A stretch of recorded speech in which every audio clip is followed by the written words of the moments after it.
देखिए, इस समय पर कक्षा 10 का अभ्यास नंबर 4 है और ये प्रश्नावली 4.2 में प्रश्न संख्या 1 है।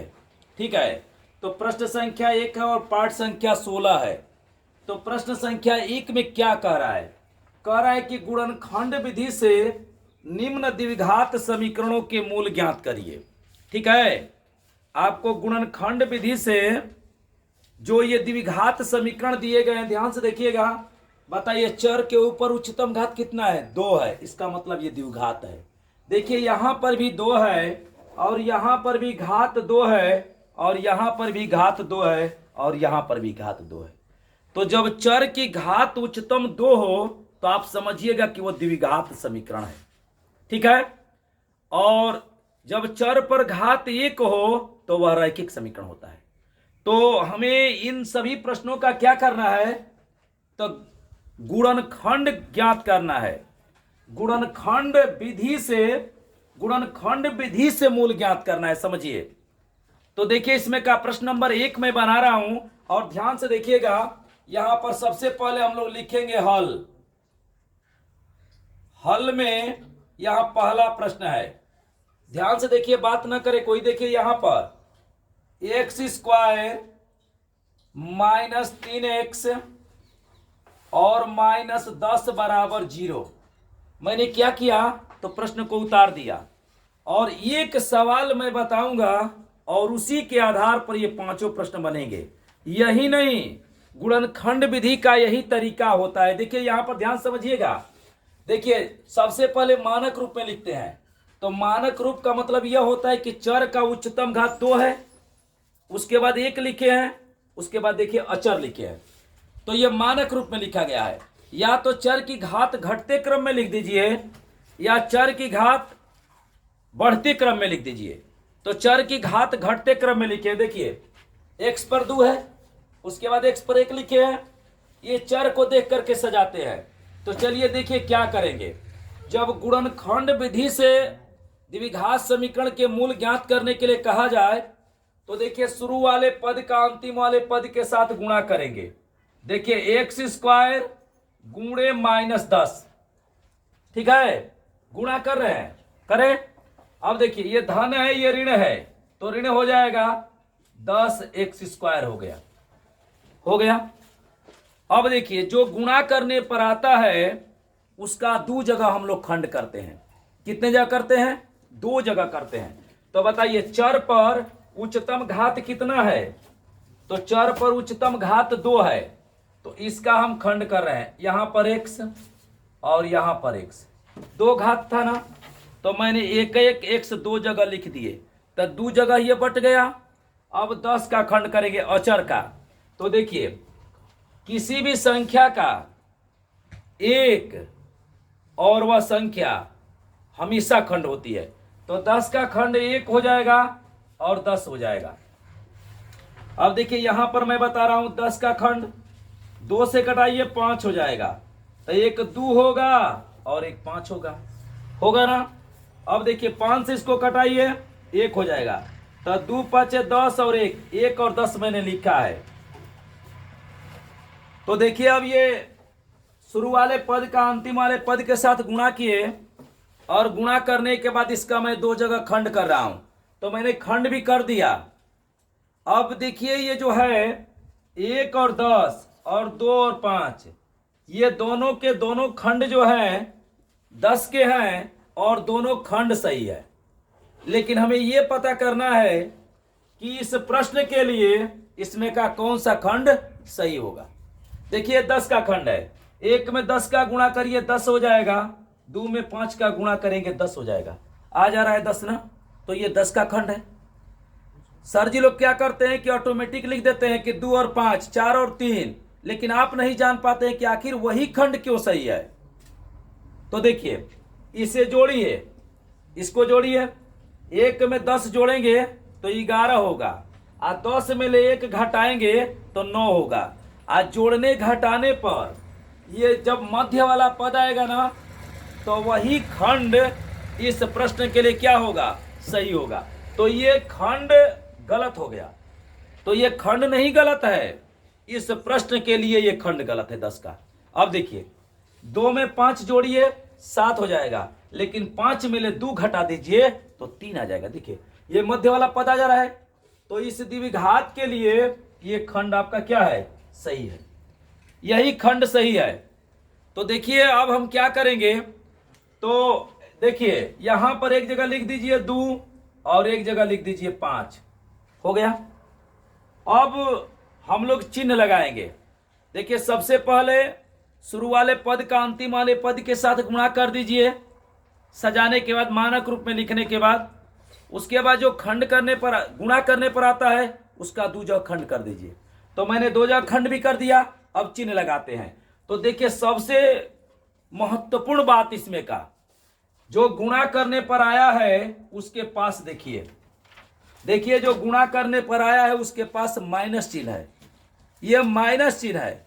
तो जब गुणनफल ऋण में आए तो एक खंड के पास प्लस लगाएंगे और एक खंड के पास माइनस। तो यहां पर देखेंगे तो यहां पर कौन क्या है, माइनस है, ठीक है, माइनस है। तो देखिए इसमें जो बड़ा वाला है उसके साथ माइनस और छोटे वाले के साथ प्लस। देखिए यहां ऋण में आया है ना गुणनफल, अगर इसमें धन होता ना मध्य वाला तो बड़े वाले के साथ प्लस और छोटे वाले के पास माइनस लगाते। तो कहेंगे सर कब दोनों के पास धन और दोनों के पास ऋण लगता है, तो देखिए यहां पर प्लस में रहेगा ना, जब ये गुणनफल प्लस में रहेगा तो दोनों के पास धन लगेगा और नहीं तो दोनों के पास ऋण। यह बात मध्य पद पर, यहां ऋण रहेगा तो दोनों के पास ऋण और यहां धन रहेगा तो दोनों के पास धन। कब, जब गुणनफल धन में आए तब। अब देखिए क्या करेंगे, तो इसको मैंने चिन्ह लगा दिया, सही हो गया। अब देखिए जोड़ के देख लीजिए, आ जाएगा ऋण 2x में धन 2x में ऋण 5x जोड़िए, तो ऋण 5x में 2x जोड़ेंगे तो ऋण में 3x आएगा ना, आएगा, चिन्ह दिखा है। धन में ऋण का गुणा करिए ऋण हो जाएगा, 2 में 5 का गुणा करिए 10 हो जाएगा, x में x का गुणा करिए x² आ जाएगा, सही है। अब देखिए ये जो दोनों खंड किए हैं उसको मध्य पदों के पास रख दीजिए। देखिए x² और उसके बाद प्लस 2x, उसके बाद माइनस 5x और ऋण 10 बराबर 0 हो गया। अब क्या करेंगे, दो में कॉमन लेंगे, देखिए यहां पर कॉमन निकालिए, यहां पर जानते हैं क्या कॉमन होगा, x होगा। देखिए यहां पर x² प्लस 2x, क्या इसको ऐसे लिख सकते हैं, x गुणे x आप प्लस 2 गुणे x, बताइए तो कॉमन किसे कहते हैं, या उभयनिष्ठ उसको कहते हैं जो सभी जगह पर हो। तो देखिए इधर x है तो इसमें भी x है, इस x के लिए इधर x नहीं है, लेकिन यहां पर 2 है तो इधर भी 2 नहीं। तो बताइए कौन ऐसा संख्या है या चर है या अचर है जो दोनों बगल है, तो x है, तो यहां से x कॉमन लेंगे x, तो ये एक x बच जाएगा क्योंकि एक x में से निकल जाएगा और प्लस ये x निकल गया तो 2 बच गया, सही है। अब देखिए क्या करेंगे, अब यहां कॉमन लेंगे, तो देखिए माइनस यहां पर है और माइनस यहां पर है, तो माइनस कॉमन ले लीजिए। बताइए यहां पर 5 है ना, और ये जो 10 है उसमें भी 5 है ना 5। जैसे यहां पर समझिए -5 गुणे x और -5 गुणे 2। बताइए इस बात को ऐसे लिख सकते हैं, तो यहां पर भी 5 है, यहां पर भी 5 है, तो बताइए 5 कॉमन होगा कि नहीं होगा। और यहां माइनस है, यहां पर माइनस है, तो माइनस भी कॉमन हो जाएगा। लेकिन देखिए ये x है तो इधर x नहीं है, ये 2 है तो इधर 2 नहीं है, तो बताइए क्या कॉमन होगा, तो -5 कॉमन होगा, कॉमन हो गया। अब क्या करेंगे, इस x को उतार दीजिए और ऋण कॉमन लिए तो धन हो जाएगा, यहां पर 2 बराबर 0। अब मिला के देखिए, कॉमन लेने के बाद जो दोनों कोष्टक आए हैं वह कोष्टक दोनों एक जैसे हैं। मिला के देखिए ये दोनों कोष्टक एक जैसे हैं, तो समझिएगा कि आपका सवाल सही बन रहा है।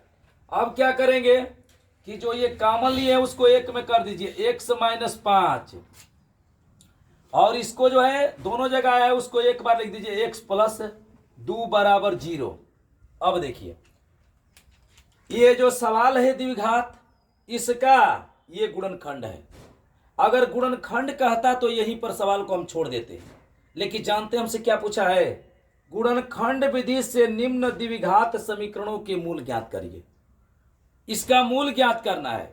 तो जब मूल ज्ञात करने के लिए कहे, जब शून्य ज्ञात करने के लिए कहे, जब आपसे हल ज्ञात करने के लिए कहे, इसका उत्तर पूछे, तो आपको कुछ नहीं करना है। देखिए मैं क्या कर रहा हूं, ये जो खंड है ना, ये इसके बराबर 0 लिख दीजिए। x माइनस 5 बराबर 0, और एक बार इसके बराबर 0 लिख दीजिए। x प्लस 2 बराबर 0। देखिए ये इस बार इसके बराबर 0, ये समझ में नहीं तो मैं बता दे रहा हूं। देखिए यहां पर x माइनस 5 एक कोष्टक में और एक कोष्टक में x प्लस 2 बराबर 0। तो ये बताइए, अगर मैं कह दूं कि x माइनस 5 बराबर क्या होगा, तो 0 ये गुणा है तो भाग हो जाएगा कि नहीं पक्षांतर में? बताइए तो हो जाएगा। ये गुणा है तो इसका भाग नहीं हो जाएगा जब इसके बराबर करेंगे तो 0 में इससे भाग देंगे तो x माइनस 5 बराबर क्या हो जाएगा? 0 हो गया। उसी तरह से इसके बराबर करिए, x प्लस 2 बराबर 0, आई गुणा है ना, तो इसका भाग दे दीजिए तो x माइनस 5, तो x प्लस 2 बराबर 0 हो जाएगा। तो इसी तरह से मैंने एक बार इसके बराबर 0 लिखा ना, तो इसका इसमें भाग दे दिया। जब इसके बराबर 0 लिखे तो इसका इसमें भाग दे दीजिए। ठीक, अब देखिए क्या करेंगे। x माइनस 5 x बराबर, इसको पक्षांतर कर दीजिए, 5 हो जाएगा, ऋण है तो धन हो जाएगा। यहां पर देखिए x बराबर -2। अब देखिए जो x बराबर 5 आ गए, x बराबर ऋण 2 आ गए, यही इस प्रश्न का क्या है? मूल है। मूल है, यही प्रश्न है। देखिए ये जो है ये गुणनखंड है, लेकिन जो ये x का दोनों हम मान निकाले हैं, ये मूल भी कहलाएगा, ये शून्यक भी कहलाएगा, ये हल भी कहलाएगा, इसे उत्तर भी कहते हैं। उत्तर तो ये भी है, कब? जब गुणनखंड कहे तब। अब देखिए आप कहेंगे सर सही है कि गलत है? तो देखिए x बराबर जो 5 है ना, इसमें रखेंगे, हल करेंगे तो 0 आ जाएगा। x बराबर ऋण 2 को अगर इसमें रख करके हल करेंगे तो 0 आएगा। ऐसे लिख देंगे x square minus 3x minus 10 बराबर 0 के मूल x बराबर 5 कामा x बराबर -2। समझ गए कि कोई दिक्कत है? बताइए। अब देखिए क्या करेंगे। अब यहां पर जो है इसी तरह से प्रश्न संख्या 2 को हम बनाते हैं। इसमें प्रश्न संख्या 2 है। देखिए ये सभी सवाल जो है सभी द्विघात हैं और सभी सवाल इसी तरह से बनेंगे। तो देखिए यहां पर मैं बना रहा हूं। सबसे पहले सवाल को उतार दीजिए, 2x square plus x minus 6 बराबर 0 हो गया। किया है ना? बताइए इसमें देखिए तो मानक रूप में लिखा गया है, मानक रूप में है, क्योंकि चर की सबसे बड़ी घात 2 है, उसके बाद चर की घात 1 है, उसके बाद अचर है, तो ये मानक रूप में है। अब जानते हैं क्या करेंगे, शुरू वाले पद का अंतिम वाले पद के साथ क्या करेंगे? गुणा करेंगे। भाई द्विघात का यहां पर ऐसे ही किए थे, तो इसका इसमें गुणा करिए, तो ऋण 6 गुणे 2x स्क्वायर गुणा कर दीजिए, ऋण में 12x स्क्वायर आ जाएगा। जो गुणा करने पर आता है उसका 2 जगह क्या करते हैं? खंड करते हैं। देखिए ये जो है ऐसे हो गया, शुरू का लास्ट में गुणा कर दिए, अब इसका 2 जगह खंड करेंगे। तो पहले ये चर का करिए, तो x x, क्योंकि चर पर 2 ही घात है तो 2 ही जगह खंड होगा, तो एक एक जगह मैंने x को लिख दिया। अब 12 का खंड करेंगे, तो 12 का खंड क्या होगा? देखिए 12 का खंड 1 होगा और स्वयं वो संख्या होगी, तो यहां पर लिखिए 1 और 12 हो गया, 1 12 हो जाएगा। अब पुनः 12 का खंड करिए, तो 12 का खंड करेंगे, यहां पर मैं करके दिखा रहा हूं, 2 से कटाइए, 2 छक्का 12, तो 1 2 हो जाएगा, 1 6 हो जाएगा। पुनः इसे 2 से कटाइए, तो ये 4 3 हो जाएगा, तो 2 दूना के 4 और 1 3, 4 और 3, 3 से कटाइए 1 हो जाएगा, तो 2 दूना के 4 3 के 12, 12 और 1, देखिए 12 1 कहिए, वह 1 12 कहिए, जिसको मैंने लिखा है। ठीक है, अब देखिए क्या करेंगे, बताइए। ये जितना भी मैंने खंड किया है ये सभी खंड किसके हैं?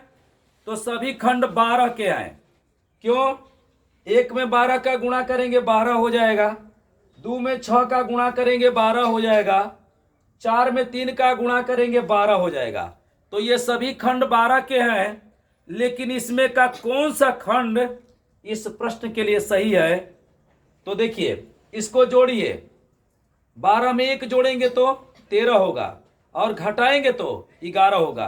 क्या आना चाहिए? 1। इस x के पास कुछ नहीं है तो 1 होगा। 12 में 1 जोड़ेंगे तो 13 हो जाएगा, और 12 में से 1 घटाएंगे तो 11 हो जाएगा। और आना क्या चाहिए? 1 आना चाहिए, मध्य वाला पद आना चाहिए। इसे जोड़िए, 2 में 6 जोड़ेंगे 8 हो जाएगा, और आज 6 में से 2 घटाएंगे तो 4 हो जाएगा। देखिए, ये भी नहीं आ रहा है, तो ये भी खंड गलत है, ये भी खंड गलत है। जानते हैं किसके लिए? इस प्रश्न के लिए। इसे जोड़िए, 4 में 3 जोड़ेंगे 7 हो जाएगा। जोड़ने पर नहीं आ रहा है, लेकिन 4 में 3 घटाएंगे तो 1 आ जाएगा। तो घटाने पर आ जा रहा है ना, तो ये खंड क्या है? सही है। अब क्या करेंगे? यहां पर लिख दीजिए 4 और यहां पर लिख दीजिए 3। ठीक है। अब देखिए, यहां पर चिन्ह लगाना है। इस गुणनफल के पास देखिए क्या आया है? ऋण है ना, इसमें भी ऋण आया था। तो बताइए, जब ऋण आता है तो क्या लगाते हैं? एक खंड के पास प्लस लगाते हैं और एक खंड के पास माइनस लगाते हैं। चलिए देखिए, यहां है माइनस, जब माइनस आएगा तो धन ऋण लगेगा। इस बात को कभी भी मत आप भूलिएगा। यहां पर देखिए प्लस है ना, तो बड़े वाले के पास प्लस और छोटे वाले के पास माइनस। देखिए, यहां ऋण होता ना, और यहां पर भी ऋण होता, तो बड़े वाले के पास ऋण और छोटे वाले के पास धन लगाते। अगर यहां धन होता ना, तो दोनों खंडों के पास प्लस लगाते, नहीं तो दोनों खंडों के पास ऋण लगाते। ये यहां पर धन होता तो दोनों के पास धन, यहां पर ऋण होता तो दोनों के पास ऋण। अब देखिए, 4x में ले 3x घटाएंगे तो 1x आ जाएगा धन चिन्ह के साथ। देखिए, धन में ऋण का गुणा करेंगे ऋण होगा, 4 में 3 का गुणा करेंगे 12 होगा, x में x का गुणा करेंगे x स्क्वायर होगा। तो हमारा खंड सही है। अब देखिए क्या करेंगे, 2x स्क्वायर, ये मध्य वाला जो पद है वहां पर इसको रख दीजिए, plus 4x minus 3x minus 6 बराबर 0। सही है। अब देखिए, दो में कॉमन निकालिए। यहां पर बताइए, यहां पर कॉमन आपको क्या दिखाई दे रहा है? देखिए x है, यहां पर भी x है। देखिए, यहां 2 है और ये 4 है, तो इसमें भी 2 होगा। चलिए यहां पर मैं बता दे रहा हूं। देखिए, 2x स्क्वायर प्लस 4x, तो ऐसे लिख सकते हैं 2 गुणे x गुणे x, इसको लिख सकते हैं। प्लस ये देखिए, 4 को 2 गुणे x। सही है। अब देखिए, एक पद यह है और एक पद यह है, तो देखिए यहां पर 2 है तो इधर भी 2 है। देखिए, दोनों में 2 है। देखिए, ये x है तो इसमें भी एक x है। लेकिन यह बताइए कि इस x के लिए इसमें x है? नहीं है। बताइए, इस 2 के लिए इधर कोई 2 है, तो इसका मतलब कि कॉमन क्या होगा? तो कॉमन होगा 2x।